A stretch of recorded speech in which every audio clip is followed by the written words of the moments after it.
Hello everyone, my name is Ganganit Pothikit from the Department of Teaching Chinese as a Second Language at National Taiwan Normal University. I am here to present a research paper that I've done with Professor Hsieh Ling. The topic is a contrastive move analysis in Chinese and Thai request emails and pedagogical implications. Move analysis is an approach to discourse analysis or analysis of text.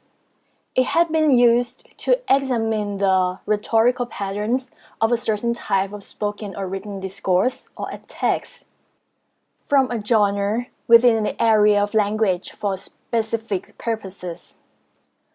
For example, a lot of researchers adopted this approach in analyzing the introduction part of a research paper or dissertation in a certain field, such as looking at an engineering research articles or economic research in their introduction parts.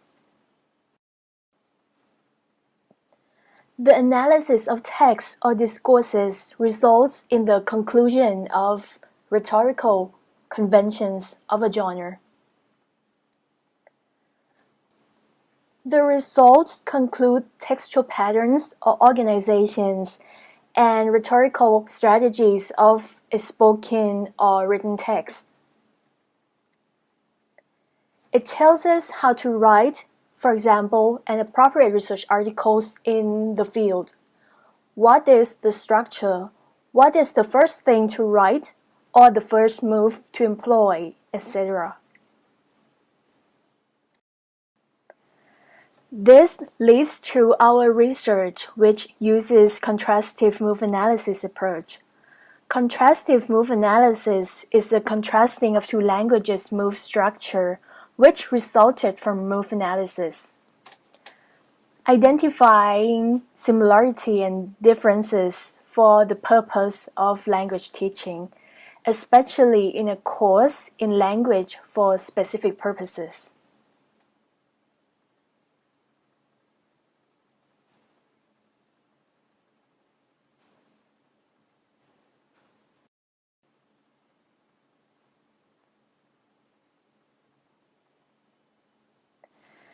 As move analysis has been mostly adopted to analyze research articles, Little Works has focused on email, an essential form of communication for contemporary language learners.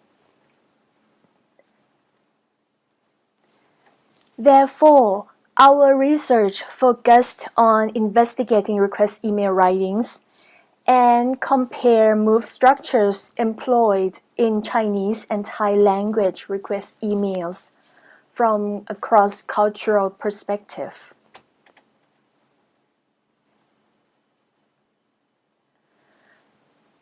The first purpose is to compare move structures employed in Chinese and Thai language request emails, and the second purpose is to suggest email writing pedagogical approach and materials for Thai and Chinese learners.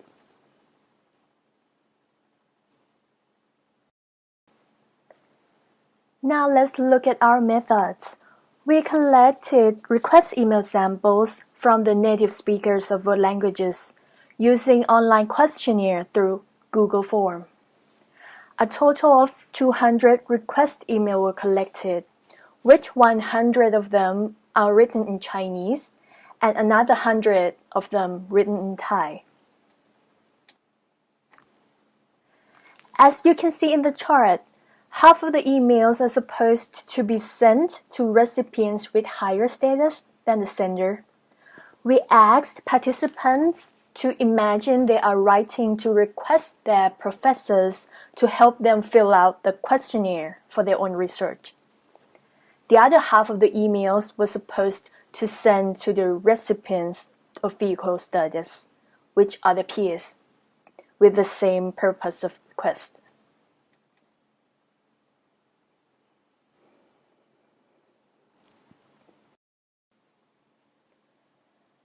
After that, we analyzed the email samples The analysis was done by native speaker researchers to, firstly, identify the move structures using Swales' model of genre analysis.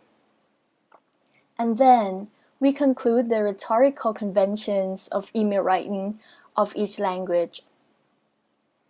And then compare Chinese and Thai email writing rhetorical patterns, identifying similarities and differences. And finally, making suggestions for email writing pedagogical material improvement.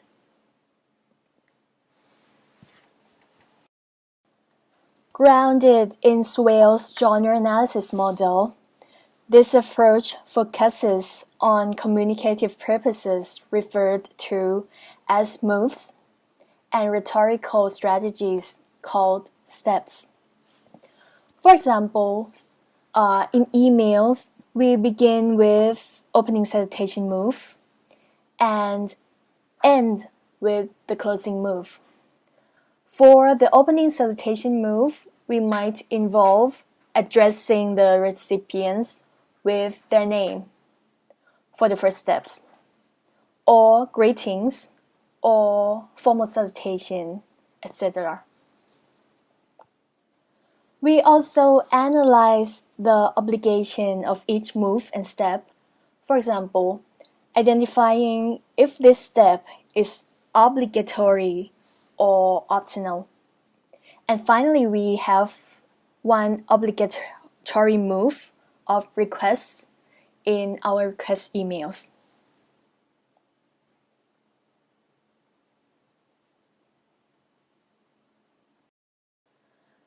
The results reveal that both languages share a common threefold move structure, which are salutation, request, and closing move.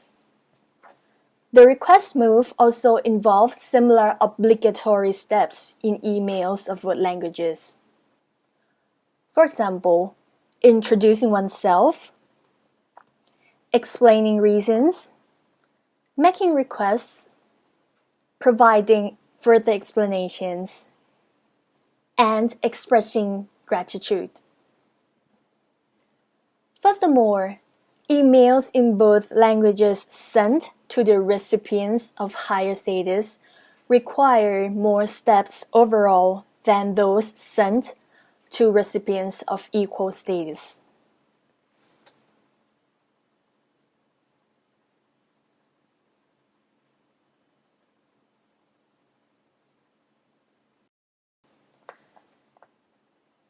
Despite the similarities, noticeable cross-language differences can be observed in terms of strategy deployed under each step.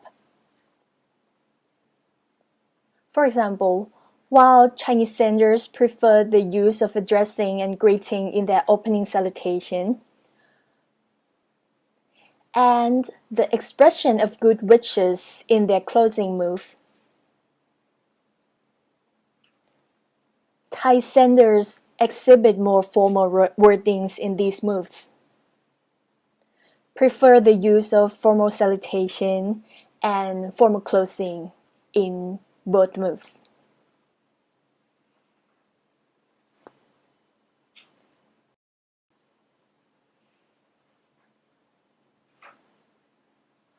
Variations are also found in the form of optional steps and the distribution of optional steps, such as apologizing, affirming the contribution of the recipients, expressing expectations, offering something in return, and summarizing the purposes of the email.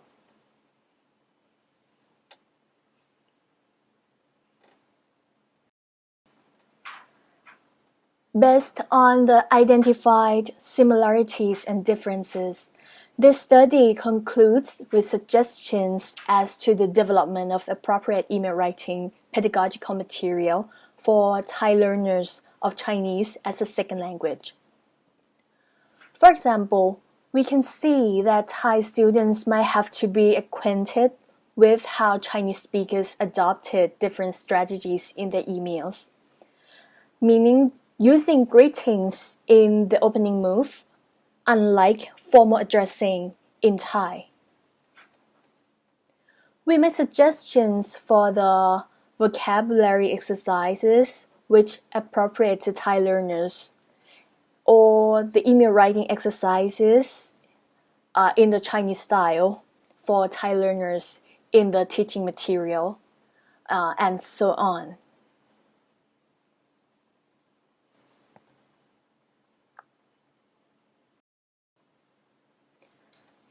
Finally, the conclusion. This contrastive move analysis research uncovers similarities and differences in move structures of Chinese and Thai request emails. And the results can be used in improving email writing pedagogy for Thai learners of Chinese as a foreign language. That is all. Thank you very much.